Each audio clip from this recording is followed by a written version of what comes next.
warm desert hues of orange and red welcomed me to central Utah. The February air was cool and crisp and dry, while the snow on the ground was evidence of the last snowfall, sparkling now in the bright morning sun. Today I aim to see as much of the 45-mile length of 9 Mile Canyon as I could, having done some research the night before to note the mile markers and the ancient rock art to look out for along the drive. 9 Mile Canyon is a gem for petroglyphs pecked into the smooth rocks with ancient tools. A veritable outdoor art gallery if you know which rocks to look at to see markings made more than 700 years ago. Yeah, you can see the bighorn sheep here. A couple bighorn sheep and a deer. 1, 2, 3, 4, 5. A hunter with a bow. Another human figure. There's a whole bunch of sheep here.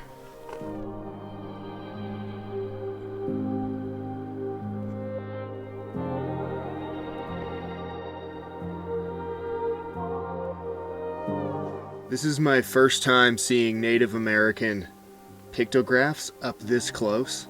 I'm right in front of it, I can touch it. Pretty cool to see the peck marks in the rock. That happened, such a long time ago. People were here way, way, way before I existed. It's nice to see it up close and in person, as opposed to just pictures online.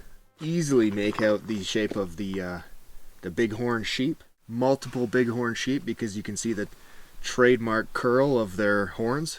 So I'm gonna have to look up the dates, because the years of when the different people passed through and when the different Aboriginal tribes flourished in this region is a bit fuzzy for me. I don't have the exact dates. But 9 Mile Canyon is famous because it's known as the largest outdoor art gallery in the world. There's an estimated 1,000 rock art sites spread along this canyon, with over 10,000 individual images. There's hundreds of pit houses, rock shelters, and granaries in little cliff dwellings along the 9 Mile Canyon corridor.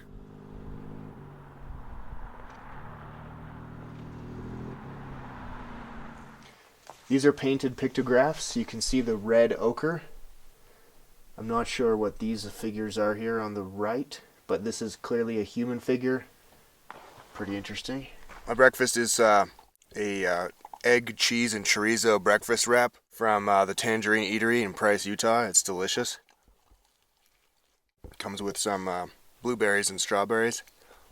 It's just so beautiful out here in this empty canyon in the sunshine. I'm around mile 30.6 or 30.8 because I'm converting miles to kilometers with my calculator as I drive along the road. And I was looking for James 1924, but I parked and there's a little mountain goat pictograph, a red ochre mountain goat there. But how stunning is it a day for some canyon exploring?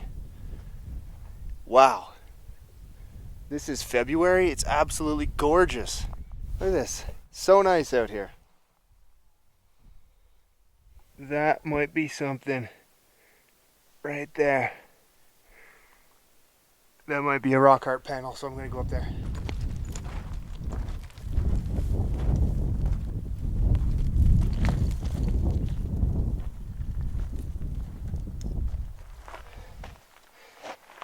James H.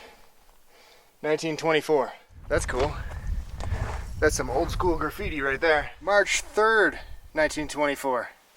That's 101-year-old graffiti, because it's 2025. Almost to the date, because it's February, it's almost March. Human or a goat figure.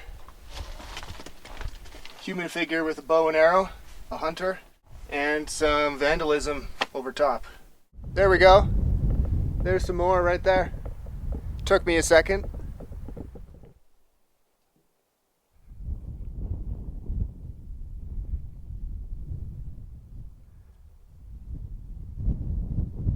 Whoa, it's a bobcat or a dead lynx carcass. The stomach and the body has been eaten, but there's 4 paws, a tail, and a head with the teeth. Is that a bobcat? Is that a lynx? Dang, that's gnarly. I've never seen that before. Need to come back.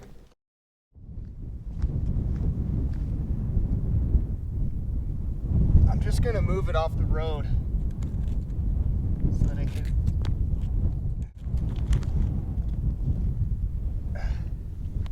Yo. Wow. That is crazy. So much of this is so accessible. It's right off the side of the road. If you're a family with kids, you don't even have to hike far. It's like some of the easiest access to ancient history right in front of your eyes. Those could be dogs. 2 dogs next to the human figure because they have tails and ears. Up above, there's a human figure leading a horse and a rider on horseback, pecked into the rock. We have more human figures, another rider on horseback. We have a date from 1883. I can make out the letters THE above it, and another horse potential figure, GB 1934, rider on horseback.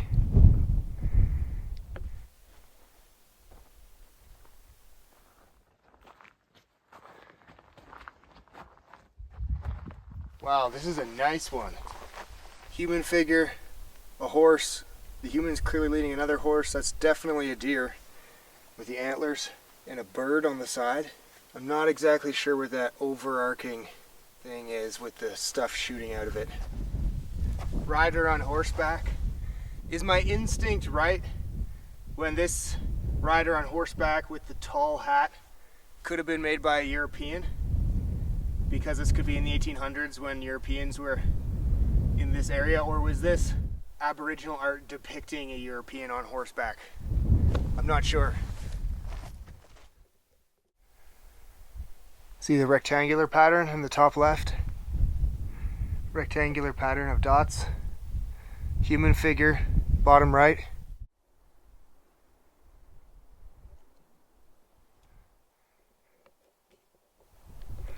I think that's the Kokopelli figure.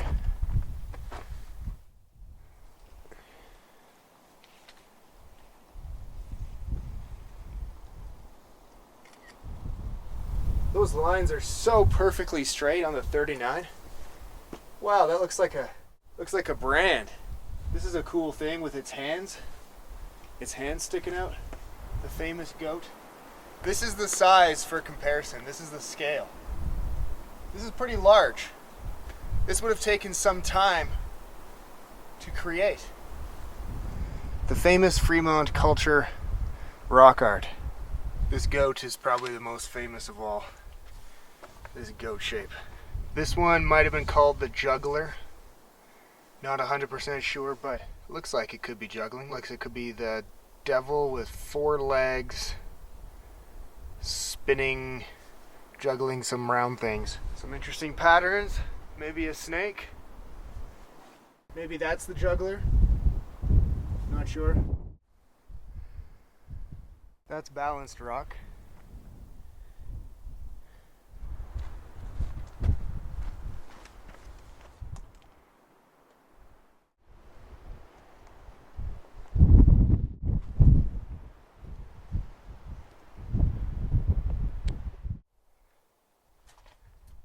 It's the snake and dot panel. A couple more goats. Look at that big long snake. You see the head? More dots, kind of some vertical lines. You can actually see the scratches, which whatever tool they were using to inscribe into the rock. I mean, look at the height here. Either there was some more rocks underneath where I'm standing, or the person creating this art would have to stand up here on this little ledge. You can see here where the rock has broken off. The bottom goat, the head has been cut off because the rock has broke away. So over time, this rock does erode and degrade. Some of them are lost. Look up. There's more art right there. You see the squiggly lines? There's another Bighorn sheep, another goat. The sheer number of rock art sites along this road is just staggering. Like I'm getting nowhere. I keep stopping and pulling over. I only have one day. There's not enough time to see them all. There's just simply way too much rock art here. There's too much history spread along this canyon. The drive is gorgeous. The sun feels so good. It's warm. There's no one around, so it's extremely pleasant.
So why did this canyon in particular become the location of so many petroglyphs and pictographs? Well, one of the most simple answers is because of the creek. 9 Mile Creek is a reliable year-round water source, important for survival of the ancient people passing through here. 9 Mile Creek is a minor tributary of the Green River, which in turn is a tributary of the Colorado.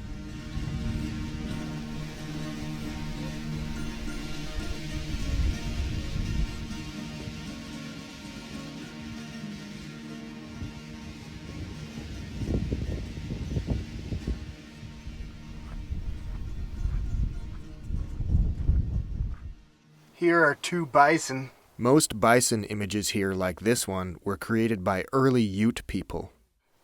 A vertical figure in between them. Bison are cool. 1, 2, 3, 4, 5, 6, 7. A human figure. I'm not sure what that thing is on the right.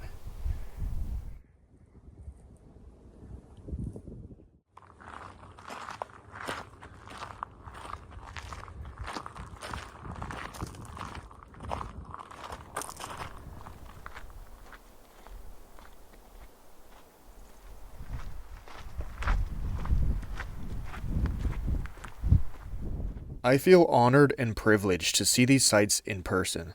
In Canada, we have Indigenous petroglyphs in some places, like Nova Scotia, Ontario, and in BC.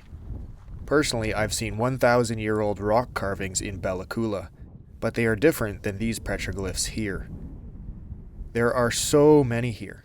I feel overwhelmed and excited, because around every corner there's another new panel to see. Looks like a hunter.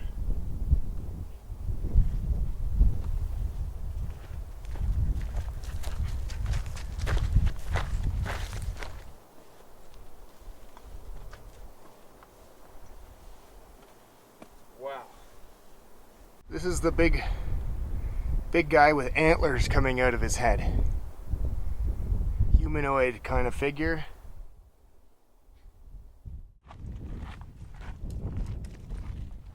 Oh my goodness, there's more. Look at all these wheels and dots. There's just so many, literally. I'm overwhelmed because there's like too many to count in 9 Mile Canyon. That's how much native art there is. I'm looking for the Fremont village, and I've just followed a trail up to this cliff ledge, but I don't see a village. It was labeled as Fremont Village.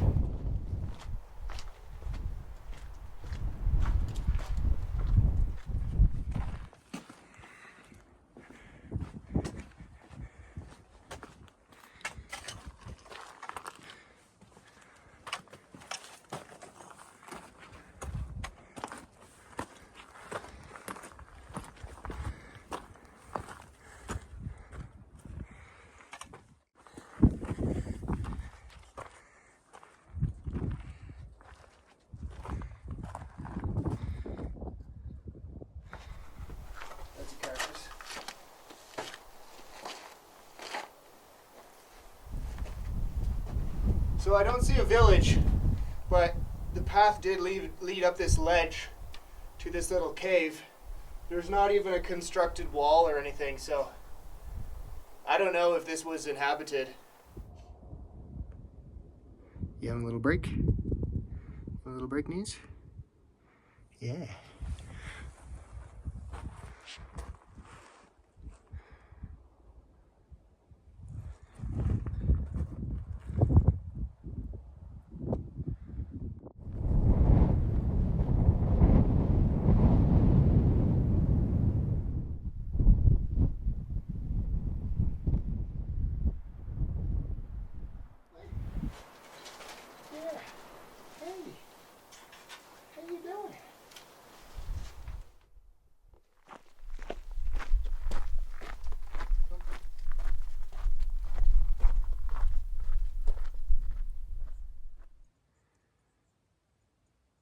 Okay, so I'm at the Great Hunt, a pretty large panel that's really well preserved. The quality of the rock art is high, and so that makes it one of the most recognizable pieces in all of Utah. And it's been featured in National Geographic and all kinds of other publications. It's depicting possibly a bighorn sheep hunt, because there's hunters with bows on the right-hand side, and the sheep are all being driven or running in towards the hunters with the bows.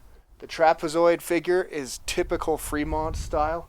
In the top, it's also possibly a scene from late November, early December in the hunting season, because that's the only time of year when the females, the males, and the young are all in the same place. They spend the rest of the year in different places. And so the young, you can see the small sheep behind the bigger sheep. The ewes and the rams are all together during mating season, which occurs in November and December. To me, it was worth coming all this way, this far down the road, to see this grand piece in person, because it is quite impressive. Look at the size of this one. It's taller than me. This is almost life size.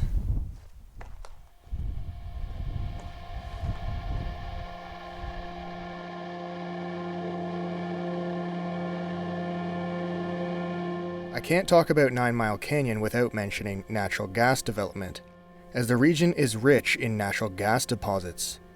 Prior to 2013, the road was unpaved, and the industrial truck traffic was found to be damaging to the fragile rock art.